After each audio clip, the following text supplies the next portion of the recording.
वस्तू विधिवत न तू संशया. पूजा विधिवतच होणार आहे, परंतु मनात कोणताही किंतु परंतु संशय आणायचा नाही. गुरुजी थोडे लेट आले म्हणजे लगेच गुरुजींना बोलायचं नाही गुरुजी का उशीर झाला म्हणजे तुम्ही शॉर्टकट मारणार का. गुरुजी लेट आले म्हणजे पूजा लेट झाली. बघा बरं 7 वाजले अजून पूजा संपायला तयार नाही आपली. बरोबर आहे का नाही. गुरुजींच्या विषयी जी श्रद्धा तुम्ही ठेवाल ती श्रद्धा महत्वाची. कारण श्रद्धावान लभते फलम माऊली, मनी नाही भाव येवा मला पाव. छान सोळं घातलं, कपाळभर कुंकू लावलं, गुरुजींनी अभिमंत्रित करून जानवं घालून दिलं, दिवसभर होम हवन पूजा केली, पण लक्ष वावरात. बरोबर आहे का नाही. लक्ष जनावरांकडं. हे बाबा जनावर गोट्यात बांध, त्यांना पाणी पार, गाया धुतल्या का नाही. बरोबर आहे का नाही. लक्ष तिकडं. वहिनीचं लक्ष स्वयंपाक घरात.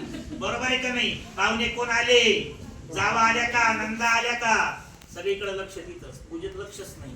ती पूजा पावल का देवापर्यंत पोहोचल का. गुरुजी कितीतरी बेनमीच्या देशापासून मंत्र म्हणायला लागले तुमच्यासाठी, पण तुमचं चित्त ध्यानावर नसल तर त्या पूजेला उपयोग नाही. म्हणून पूजा करा, पण ती मनापासून करा.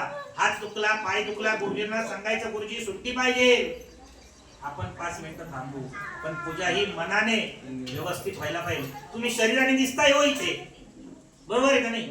शरीराने दिसताय ते, आणि शरीराने दिसले नाही तरी आम्ही तुम्हाला ओढून आणू इथं बसा, पण तुमचं मन कुठे आहे हे आम्हाला माहित. मन चंचल आहे. आता इथे तर आता पाटण्यानंतर मालेगाव, कुठेही फिरू शकतो ते, कधी कधी चंद्रावर पण जाऊ शकतो. बरोबर आहे का नाही. परंतु आपण या ठिकाणी शरीराने इथे बसले तसे मनाने पण इथे बसले. गुरुजी कोणते विधी करताय ते आपण लक्ष देऊन बघितले असेल.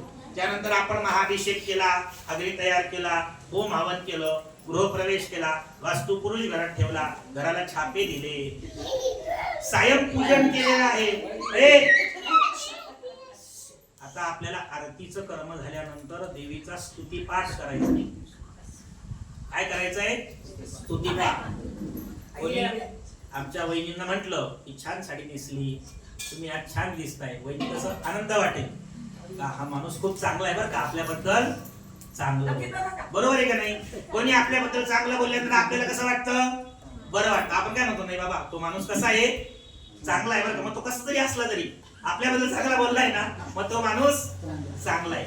तसंच देवी पण कशी आहे, स्तुतीची प्रिय आहे. जसे आपण स्तुतीला प्रिय आहे ना, आपल्याबद्दल कोणी चांगलं बोललं आपल्याला चांगलं वाटतं, तसं देवीला पण काय प्रिय आहे हो माऊली, स्तुती प्रिय आहे. स्तुती स्तोतारण प्रिय.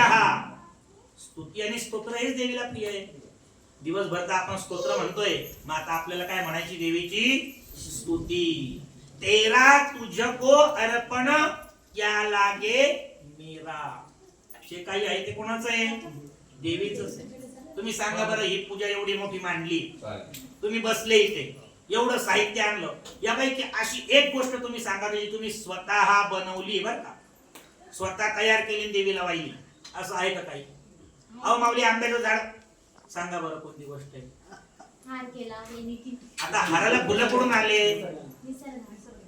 हाराला फुलं कुठून आले, तुम्ही झाड लावलं, बरोबर आहे का नाही.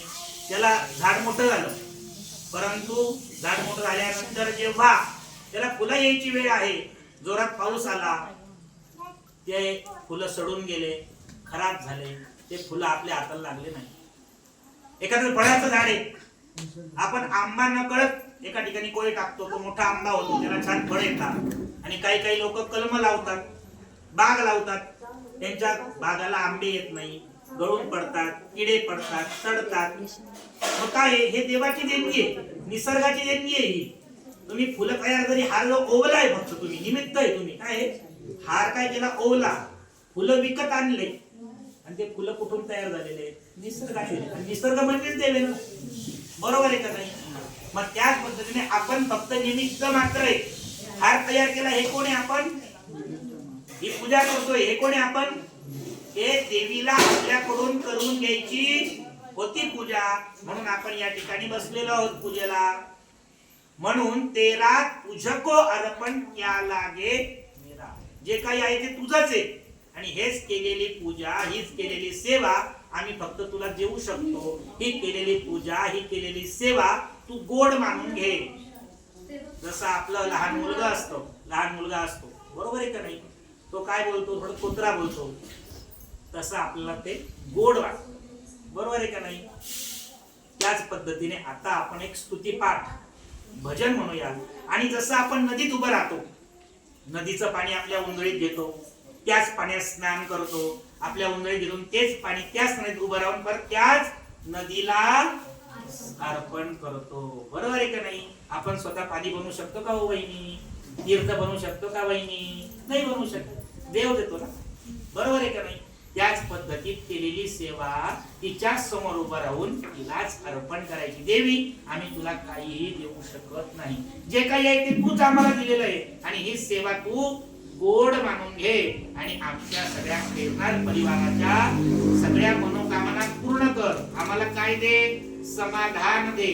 काय दे, एखाद्याच्या घरात खूप पैसा येतो पण तो माणूस समाधानी नसतो, रात्री झोप येत नाही, पैसा ठेवायचा पुढं, बरोबर आहे का नाही.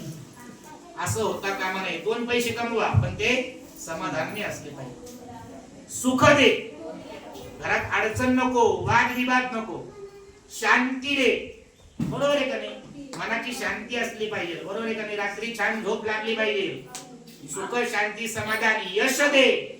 आपण त्या कामात जाऊ, मग शेती केली तर शेतीत चांगलं यश मिळालं पाहिजे, नोकरीत गेलो तर चांगल्या प्रकारची नोकरी केली पाहिजे. आपण जिथे जाऊ, आपलं मराठीत म्हण आहे, तिथे लात मारू तिथे पाणी काढलं.